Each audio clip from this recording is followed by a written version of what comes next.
Então, vamos resolver um problema de uma bomba hidráulica, né? É um problema bem comum, né? A gente encontra essas bombas no comércio, até para a gente fazer, tirar água do poço, né? Tem aquelas bombas que são submersas, outras como... Mas são bombas bem comuns, né? Esse processo é bem comum. Então, uma pequena bomba hidráulica está instalada no fundo de um poço e é alimentada com água a 10 graus Celsius e 90 kPa. A vazão em massa da água na bomba é 1,5 kg por segundo, e a bomba está localizada 15 metros abaixo da superfície livre do fluido no tanque mostrado na figura. Os diâmetros internos das tubulações utilizadas são iguais a 40 milímetros e a pressão indicada no manômetro instalado no tanque é 400 kPa. Admitindo que o processo é adiabático e que a temperatura da água é constante, igual a 10 graus, determine a potência necessária para acionar a bomba. Bom, aqui tem uma coisa que não é comum, que é essa caixa d'água pressurizada, né? A gente vai ver por que que esse exemplo tem essa caixa d'água pressurizada, que é para a gente prestar atenção num detalhe, né, que é a questão das diferenças de entalpia, né? No caso da hidroelétrica, que é as duas pressões atmosféricas, né, a água na mesma temperatura, pressão atmosférica, a gente pode desconsiderar as entalpias. Aqui, nesse caso, nós vamos ter uma contribuição de entalpia, porque existe uma diferença de pressão, né? A temperatura é a mesma, mas a pressão é diferente, então a energia da água é diferente. Não, antes vamos ver o seguinte, eu vou mostrar, aqui ele fala em fluido incompressível. A gente pode usar, para calcular essa diferença de entalpia, né, tanto a gente tem, né, o programa, o CAT, né, mas como usar essa simplificação, depois eu mostro, coloquei ali no CAT os valores de entrada e saída, a gente consegue comparar depois. Mas a gente pode usar a simplificação para fluido incompressível, né? Que é... Vocês lembram desse slide, né? A gente tinha que... A gente pode dizer, então, que a diferença de entalpia vai ser o volume específico vezes a diferença de pressão. Já que, no nosso caso aqui, do problema, as temperaturas são iguais, o termo que é oriundo daqui da variação de energia interna, nós vamos desconsiderar, né? Porque o volume não varia, então nós vamos ter né, o volume do sistema não vai variar, então nós temos essa contribuição nula, né? Então, nosso ΔH vai ser o volume específico vezes a diferença de pressão, né, o ΔP. Bom, então agora eu vou passar para a folha e vamos fazer as simplificações e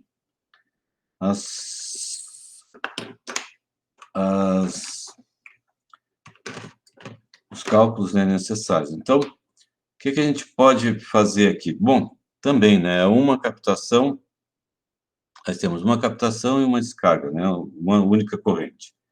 Nosso balanço de massa, somatório, então só tem uma corrente, nós não vamos ter somatório. Balanço de massa também é bem simples, né, o mesmo que a gente tem encontrado até agora, massa de saída é igual a massa de entrada, que é um M qualquer, então nós vamos usar a mesma massa. Ali ele fala, ó, nós já vimos que a diferença de altura é diferente, né? As quatro são diferentes, então nós vamos ter contribuição de energia potencial. E nós já vimos também que era o fato da pressão ser diferente, né? Nós temos uma caixa d'água pressurizada, nós vamos ter diferença de entalpia também. Mas no problema ele fala que as tubulações são de 40 milímetros. E como a vazão é constante, nós podemos, então, considerar que a velocidade de saída é a mesma da velocidade de entrada, né? Nós vamos ver casos em que não se pode considerar isso. Mas, então, também vamos considerar que o processo ocorre adiabaticamente, né, sem troca de calor com o meio. Então, a nossa fórmula simplificada vai ficar massa vezes, aqui a gente pode botar em evidência, então, HE menos HS, mais G vezes ZE menos ZS,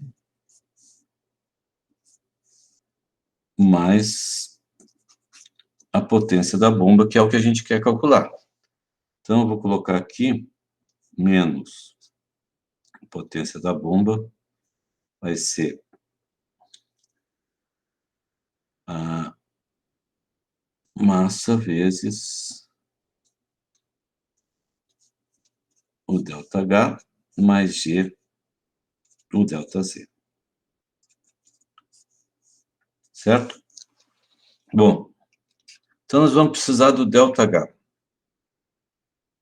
E vamos usar a fórmula, então, HE menos HS, que é o que a gente quer, vai ser volume específico vezes a pressão de entrada menos a pressão de saída. Nós vamos ter, então, bom, aqui quando a gente pensa, né, em água líquida, temperatura ambiente e tal, a gente pode usar, né, como simplificação, que o volume específico é aproximadamente 0,001, né, metros cúbicos por quilograma. E a diferença de pressão, então, vai ser pressão de entrada, 90 kPa, menos a pressão da saída, 400 kPa. Quilopascal é quilonewton por metro quadrado. Né? Então, aqui, nós vamos ter, então, um ΔH 0,01 vezes 310 menos negativo, né, menos 0,31 quilonewton, ó, metro quadrado com esse metro, nós vamos ter quilonewton metro, que é o quilojoule por quilograma.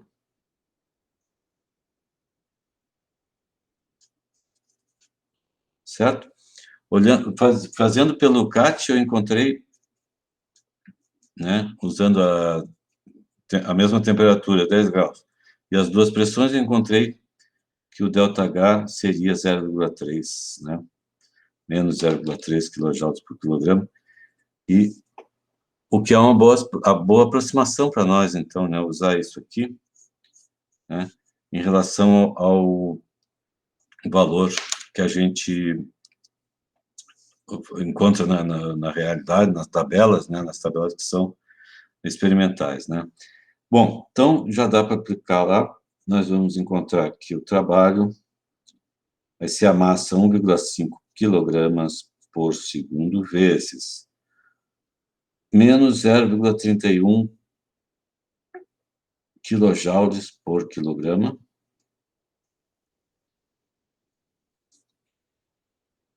mais 9,8 vezes... eu já tinha calculado, né? Não.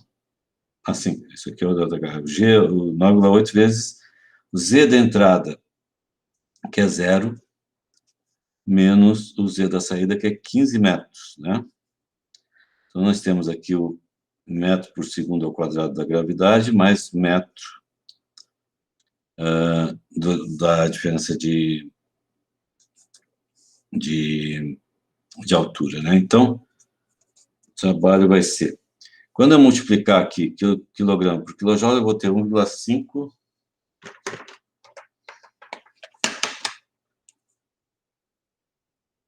1,5 vezes 0,31 troca o sinal, vai dar igual menos 0,465 quilojoules por segundo, né? Mais 1,5 vezes 1,5 vezes 9,8 vezes 15, troca o sinal, dá igual 220,5, mas lembre-se que a gente tem que dividir pelo 1000 para a gente encontrar quilojoules, né, por segundo também. Tá? Então, menos 220, né? Então, nós temos dividido por 1000, menos 0,220, isso aqui vai dar menos 0,465, menos 0,6855 quilojoules por segundo, que é quilowatt, né? Então, e aqui tudo negativo, ó, vai dar, o trabalho vai ser 0,69